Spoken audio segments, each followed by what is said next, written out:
Si è svolta stamani l'audizione presso la Commissione del Ministero Beni Culturali a Roma che deciderà per la scelta del miglior progetto tra i 10 comuni finalisti a Capitale Italiana della Cultura 2025. C'è ottimismo nella delegazione agrigentina dopo l'audizione da parte della giuria. L'incontro, come stabilito, si è svolto nella sala del refettorio di Palazzo Venezia a Roma, in via del Plebiscito.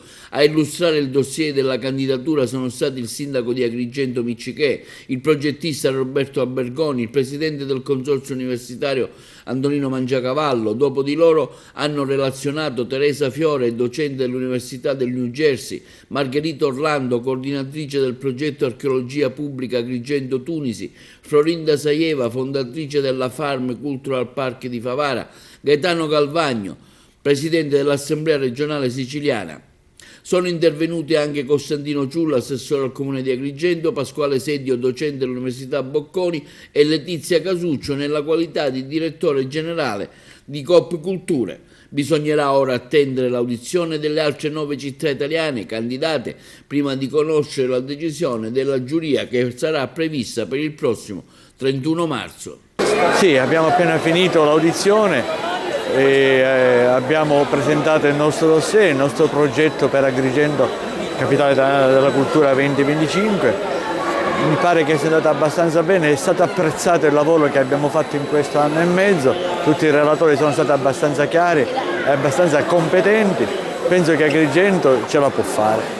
Il Presidente Galvagno ha rappresentato la Sicilia nelle sue istituzioni oggi alla candidatura di Agrigento a Capitale della Cultura. Con quale obiettivo?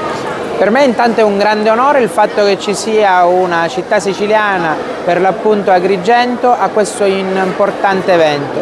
Ho voluto portare la vicinanza del Parlamento regionale siciliano, ma ho letto con grande felicità gli apprezzamenti da parte sia del Presidente della Regione Renato Schifani che dall'assessore allo sport, turismo e spettacolo, l'onorevole Elvira Amata, e pertanto ci auguriamo che insieme anche all'assessore Scarpinato possiamo riuscire a centrare l'obiettivo che per noi rappresenterebbe non certamente un punto d'arrivo ma un punto di partenza.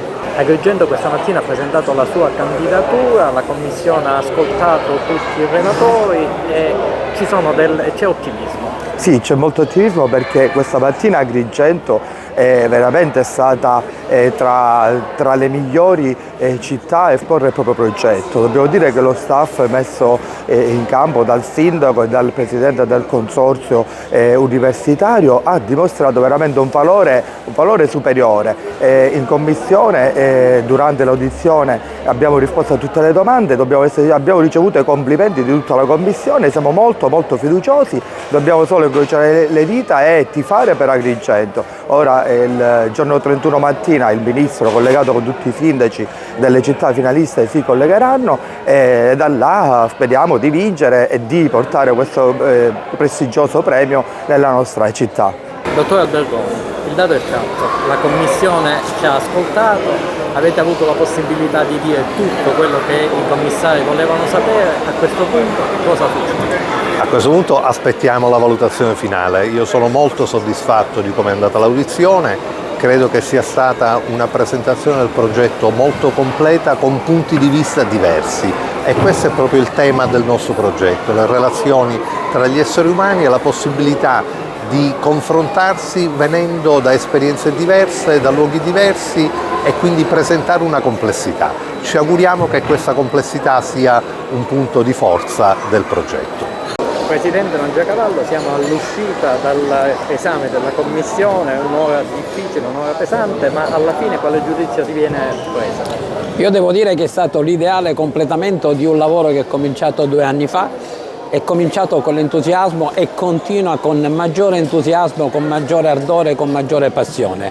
Non è stata faticosa a quest'ora, è stata particolarmente piacevole perché oltre alla esposizione che è stata fatta nella prima mezz'ora, abbiamo avuto la possibilità di rispondere in maniera precisa alle domande che sono state formulate opportunamente, devo dire, dai commissari e dal Presidente della Commissione. Siamo autorizzati a sperare che sia la prima parte sia la seconda, almeno sul piano del merito, possano essere prese in altissima considerazione.